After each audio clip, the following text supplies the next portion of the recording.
So June month was Pride Month, and it was the most colorful, exciting, fun time of the year. Pride Month is all about individuality and self-love, but we often forget about the people that don't have an easy time coming out. So I couldn't help but wonder, what is it like being within a certain faith group and also within the LGBT community? First, I wanted to talk to my friend Elise about her experience. She identifies as a lesbian and grew up in the Catholic Church. So talk to me a little bit about your spiritual or religious upbringing. I was involved in the church from age about 5 to 17. I kind of loved going to church. I went Saturday nights because I was a cantor. I went Sunday mornings because I was in the choir. I just loved the music and the harmonies, and I love madrigals, and yeah, I was there for like the singing and the performance.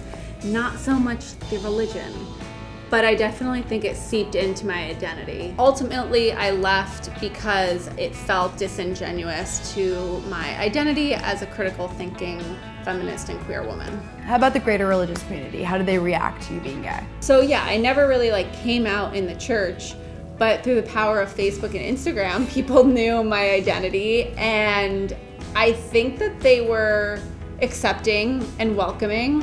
I never received any hatred or anything, but I also never went back to that community to look for their support or guidance. I never looked to them to be included. I never made an announcement that I was having sex with men. So why would I make an announcement to this community that I was having sex with women? What is your advice to someone who's struggling with coming to terms with being in a religious community and identifying in a certain way? I think religions all throughout history, you've got to take from it what you can get and what's helpful for you and leave the rest at the door. Having a faith and being a feminist, having a faith and being queer is a hard thing to reconcile and to reckon with, so it makes sense that that is difficult. I just think it's super important for people to take what works for them and leave the rest. Although Elise seemed really confident about her decision to leave the church, I knew it wasn't as easy for everyone to just disown a part of their identity and leave a place that they grew up in. I wanted to talk to my friend Josh, who was raised in a Christian household, which really shaped his sense of self. Yeah. So tell me about your religious upbringing. I basically grew up in a very fundamentalist Christian upbringing in suburbs of Phoenix, Arizona. And I was at school every single day of the week, and then I had to go to church maybe 2 to 3 times, Wednesday nights, Sunday mornings.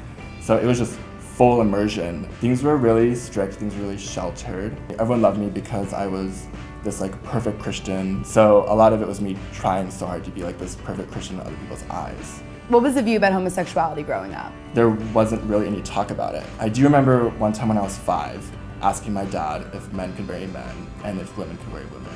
And he said, no.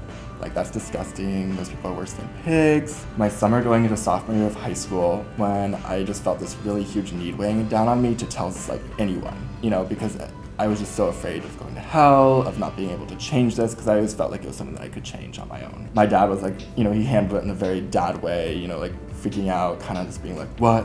Why would you like that? It was kind of a 3-way decision that I would go to conversion therapy. So for those that don't know, what does conversion therapy mean? Yeah, so conversion therapy is any means method to try and make someone who is queer not queer. It can range from talk therapy or to the most extremes really use electro convulsion and stuff like that. I went for about 2 years, once a week. Mine was, thank God, on the lighter side. It was mostly talk therapy. The main thing was that they thought that they could change that, and that wasn't the truth. How did the treatment of your parents change when they found out that you were gay? And then what happened? So they took away a computer, they took away my phone. I couldn't hang out with friends, especially my male friends at the time. So it was just really hard. It was a lot of isolation. How did this experience impact your faith?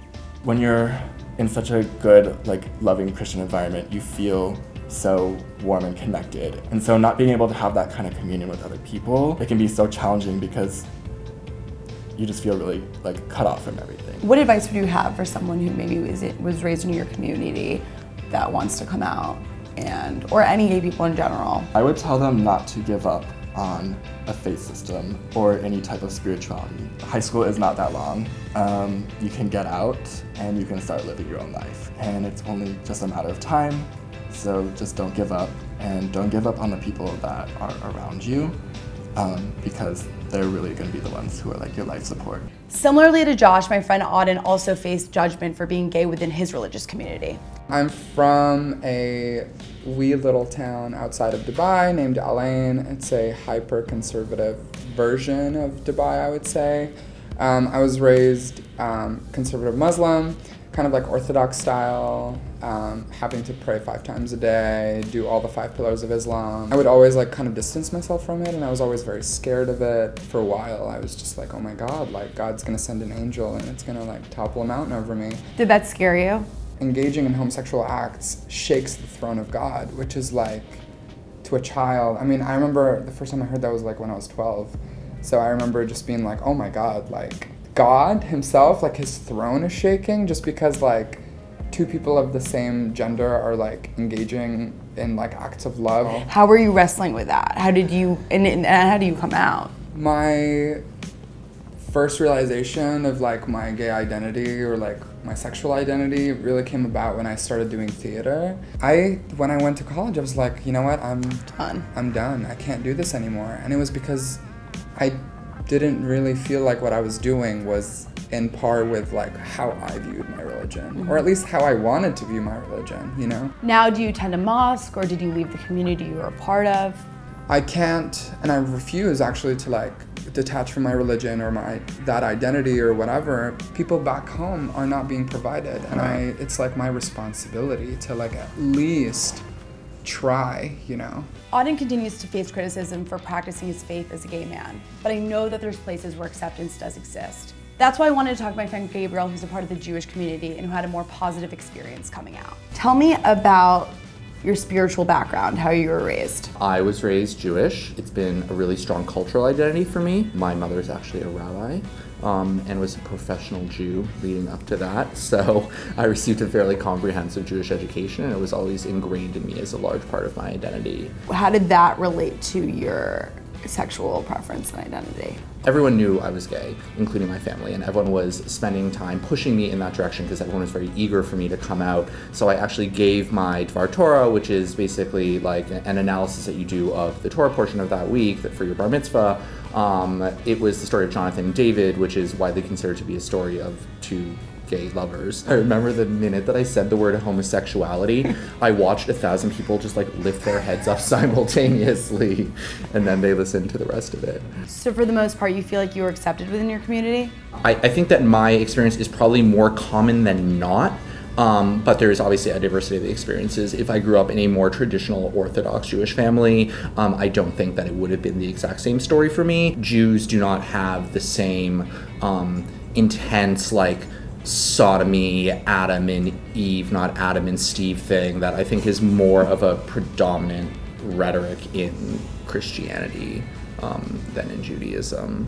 What can religions do to make people feel more comfortable about coming out? I think a lot of homophobia comes from lack of exposure, and I think that once you actually meet and interact with people who are, you know, being themselves openly, I think it's a lot easier to have these, you know, various identities exist alongside each other. And in order to, you know, stay relevant and continue, you know, giving positive benefits to people in their lives, I think religion needs to evolve. After hearing from Gabe, Elisa, Aden, and Josh, it became clear to me that being a part of the LGBT community and within a place of worship is complicated.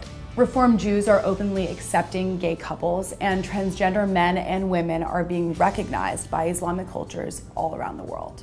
We still have a long way to go, but if we continue to live with the intention of loving our neighbors, then faith will become more accessible to us all.